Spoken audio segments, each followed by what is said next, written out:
دو قسم کے پیار کرنے والے ہیں اہل بیت سے۔ ایک نے اہل بیت کی شہادت کو تماشا بنا دیا، وہ کہتے ہیں یکم محرم سے پہلے ناچ گانا دیکھو، تماشا کرو، موج کرو، 1 محرم سے 10 محرم تک بس مسلمان ہو جاؤ اور چوک میں کھڑے ہو کے امام حسین کی شہادت کا تماشا بناؤ۔ ایک شخص سے میں نے پوچھا تو وہاں کیوں گیا تھا؟ کہنے لگا میں تو تماشا دیکھنے گیا تھا۔ اب یقین کریں میرے خون کو جوش آیا، خون کو۔ میں نے کہا یار انہوں نے امام حسین کی شہادت کو تماشا بنایا، تو تماش بین بن گیا، سمجھ نہیں رہے کون یہ کوئی تماشا ہے؟ اور سر پہ ٹوپی کوئی نہیں، چہرے پہ داڑھی کوئی نہیں، بال بڑھائے ہوئے ہیں، بازاری لوگوں کی طرح گلوں میں کپڑے ڈالے، ممبروں پہ ناچتے پھرتے ہیں۔ یہ لوگ اہل بیت کا نام لیں گے جن کی شکلیں اس قابل نہیں۔ اب یقین کریں میں ایسے ایسے چہرے دیکھتا ہوں کہ میرا دل نہیں کرتا یہ سیدہ پاک کا زبان سے نام لے، طبیعت نہیں مانتی۔ کچھ نعت خواہیں وہ ناچ ناچ کے حضرت فاطمہ کا ذکر، شرم کرو، پتہ ہی نہیں کس کا نام لے رہے ہو، پتہ ہی نہیں کس کا ذکر کر رہے ہو، اونچا بولنا، داد دینا، یہ کرنا، اٹھ کے کھڑنا، یہ تماشا ہے کوئی اہل بیت کا ذکر؟ پتہ ہی نہیں کس کا تذکرہ کر رہے ہو۔ جانتے ہو یہ کون ہے؟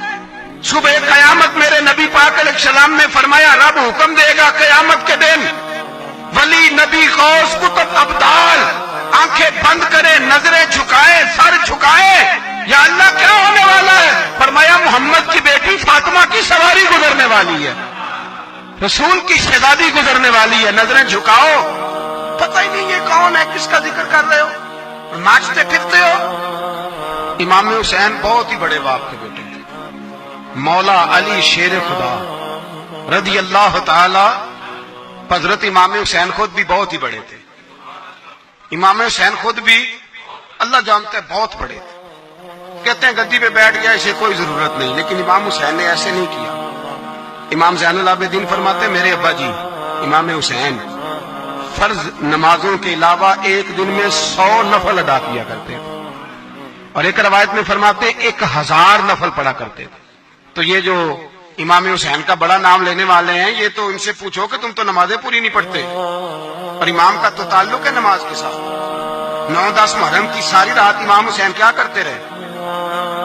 بولے یہاں لوگ دیگیں کھاتے رہتے 9-10 کی رات، چرگے کھاتے رہتے، ساری رات چھوٹا گوشت کھا کے گزار دیتے۔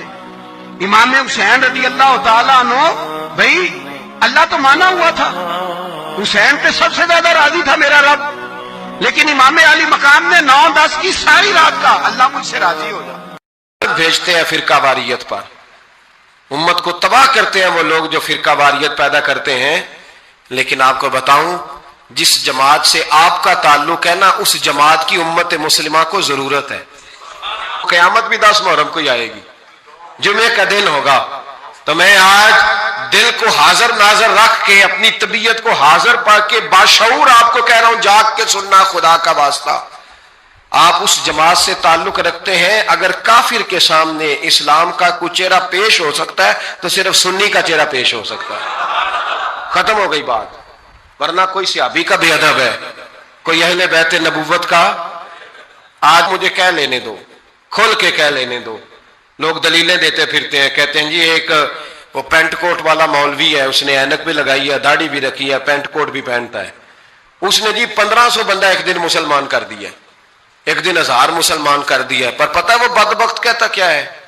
وہ کہتا ہے امیر المومنین یزید رضی اللہ تعالیٰ عنہ، میں کیا کروں اس کے 1500 مسلمان کو یا 2000 اس کے کلمہ اور وہ جی بڑی دلیلیں دیتا ہے، وہ دلیلیں سنبھال کے رکھے، وہ دلیلیں جو جی بڑے لوگ اس کے ساتھ ہوتے ہیں۔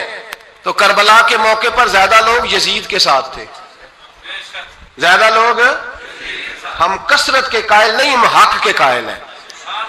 ہم اب چھوڑ دو بات، دلائل کی طرف آؤ۔ عجیب تماشا ہے، اور ایک مولوی صاحب اس کی حمایت کر رہے تھے، کہتے نہیں بندہ ٹھیک ہے، وہ بھول گیا تھا، اصل میں قصور عبید اللہ ابن زیاد کا تھا، اصل میں غلطی عمر بن سعد کی تھی، تو یزید کو زیادہ الزام نہیں دینا چاہیے۔ میں نے کہا بڑی تمہاری قریبی رشتہ داری ہے یزید کے ساتھ، تو اللہ سے دعا کیوں نہیں مانگتے کہ تمہارا حشر یزید کے ساتھ کرے؟ مانگنی چاہیے نا دعا، کیا خیال ہے آپ کا؟ ہم الحمدللہ جمعے والے دن مسجد میں بیٹھ کے دعا کرتے ہیں، یا اللہ ہمارا حشر امام حسین کے غلاموں میں کرنا۔ تو بھی کرنا، جرت کر، جرت ہماری جرت دیکھ، ہم یہ نہیں کہتے ان کے ساتھ کر، ہم کہتے ہیں یا اللہ ہمارا حشر ان کے، ہماری جرت دیکھو، ہم ان کے غلاموں میں، قدموں میں، نوکروں میں بیٹھنے کو وہ دعا مانگ رہے ہیں، یا اللہ ہمارا ان کے غلاموں میں، غلاموں کے، تو بھی جرت کر دلیری، کر جرت، کہ یا اللہ میرا حشر یزید کے ساتھ کر دلیری، اگر اتنا ہی اچھا تھا تو۔ بے شرمو، اتنا ظلم نہ کرو، اتنی زیادتی، اتنا ظلم نہ کرو، یہ ظلم ہے۔ امام حسین جمعے والے دن خطبہ پڑھنے لگے، جمعے سے پہلے امام حسین نے خطبہ پڑھا، اور آپ نے ایک جملہ کہا جو ہمیشہ یاد رکھا جائے گا۔ آپ نے فرمایا یزید کو جا کے بتا دو کہ مجھ جیسا تجھ جیسے کی بیعت نہیں کر سکتا۔ او کیا فکرہ ہے امام علی مقام کا۔ فرمانے لگے مجھ جیسا تجھ جیسے کی بیعت، اور آپ فرمانے لگے بتاؤ اس وقت پوری دنیا میں کوئی نبی کا نواسا موجود ہے میرے سوا؟ حضرت آدم سے لے کر مصطفیٰ کریم تک اس وقت پوری دنیا میں کوئی نبی کا نواسا ہے؟ اور فرمایا اگر میں ہی ہوں پوری کائنات میں، لوگ کہتے ہیں فلانا علامہ صاحب کی تبلیغ بڑی ہے، ہم سے بڑا کون ہوگا تبلیغ کی بات کرنے والا؟ لیکن ڈرو اللہ سے، ڈرو، گمراہ نہ کرو قوم کو۔ یہاں تباہی اتر گئی ہے، کوئی بڑی داڑھی رکھ کے معاذ اللہ تعالیٰ اہل بیت کے بارے میں بکواس کرتا ہے، اور کوئی بالکل داڑھی مڈا کے ننگا سر کر کے ممبروں پہ ناچتا ہے اور صحابہ کے بارے میں بکواس کرتا ہے۔ میرے مصطفیٰ کے پاس اگر ابو بکر آئے ہیں تو وہ بھی شان والے ہیں، اور اگر بی بی عائشہ صدیقہ ان کے بستر پہ رہی ہے تو وہ بھی شانوں والی ہے۔ مولا علی شیر خدا کے بارے میں جو بات کرے پکا بے ایمان ہے۔ عجیب تماشا لگ گیا ہے جی، جو رب نبی پاک کے جسم کے قریب مکھی نہیں آنے دیتا وہ گندا بندہ حضور کے قریب آنے دیتا ہے؟ عجیب تماشا ہے، امت کو تباہ کر رہے ہو، کافر کو موقع دے رہے ہو یہ کہنے کا کہ تمہارے نبی کے پاس بیٹھنے والے ٹھیک نہیں تھے۔ اگر حضور کے پاس بیٹھنے والے ٹھیک نہیں تھے تو بعد والے کیسے ٹھیک ہو گئے؟ تو یہ باز آنا چاہیے ان بے شرموں کو، یہ امت میں تفرقہ ڈالتے، بے حیائی کرتے۔ سنو اور یاد رکھو، حضرت امام حسین نے خطبہ پڑھا نا جب جمعے والے دن، فرمایا مجھے پہچانو تو میں کون ہوں؟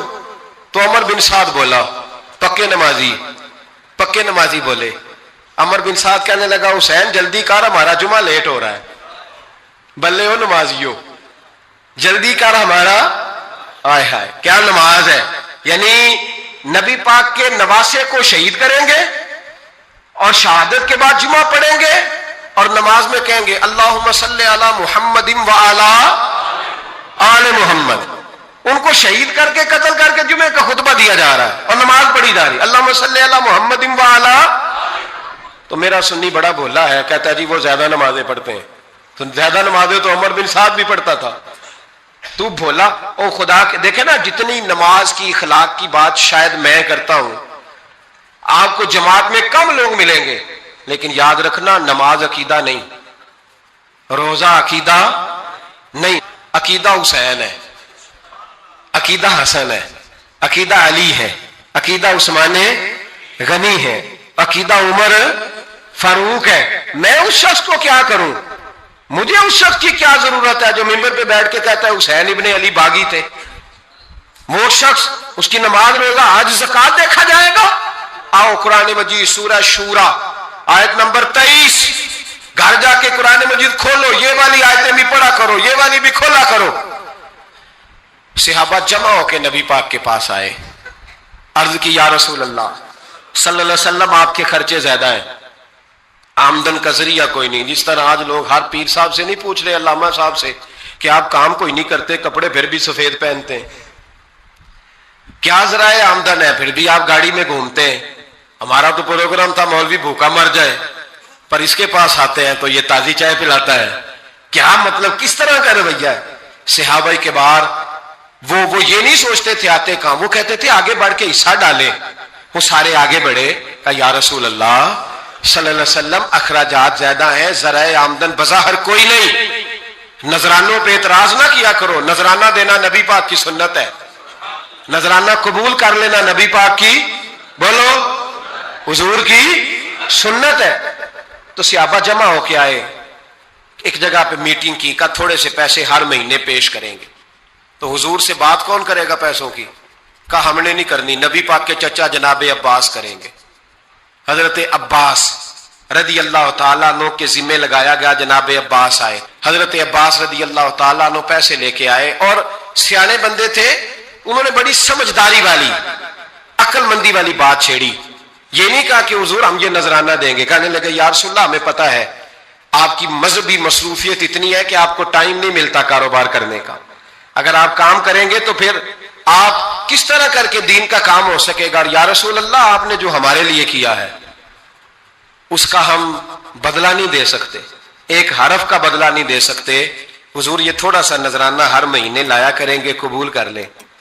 نبی پاک کے سامنے رکھا ہی تھا کہ اللہ کا قرآن بول پڑا، کہ کل لا اسألکم علیہ اجرا، محبوب ان سے فرما دو کہ میں نے تمہارے لیے بڑی تکلیف سہی ہے، پر میں تم سے کوئی اجر نہیں مانگتا، تم سے کوئی اجر نہیں مانگتا، ہاں اگر تم نے کچھ کرنا ہے الا المودۃ فی القربى، تو میرے قریبیوں سے پیار کرتے رہنا، میری ختیجہ سے پیار کرنا، میری عائشہ کا ادب کرنا، میرے قریبیوں کا احترام کرنا۔ یا رسول اللہ ازواج تو گھر میں ہے ہی، قریبی کوئی اور بھی خاص ہے جس کا ادب کرنا ہے؟ تو نبی پاک نے فرمایا ہاں علی، فاطمہ، علی اور فاطمہ کی اولاد، فرمائے ان کا ادب کرتے رہنا، اس کا مطلب یہ ہوگا کہ تم نے میرے ساتھ بڑا ہی اچھا سلوک کیا ہے، کہا ان کا ادب کرنا، جناب علی، سیدہ فاطمہ، اور دونوں کی ان کا ادب کرنا فرائض دین۔ اہل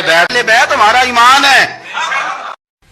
9-10 محرم کی درمیانی رات عمر بن سعد امام علی مقام کے خیمے میں آیا اور آ کے کہنے لگا حسین باتیں دو ہی ہیں، اب یزید اور عبید اللہ ابن زیاد اور دیگر کوئی اور بات سننے کو تیار نہیں ہوتے، دو ہی باتیں ہیں، یا آپ کو بیعت کرنی ہے یا جنگ کرنی ہے۔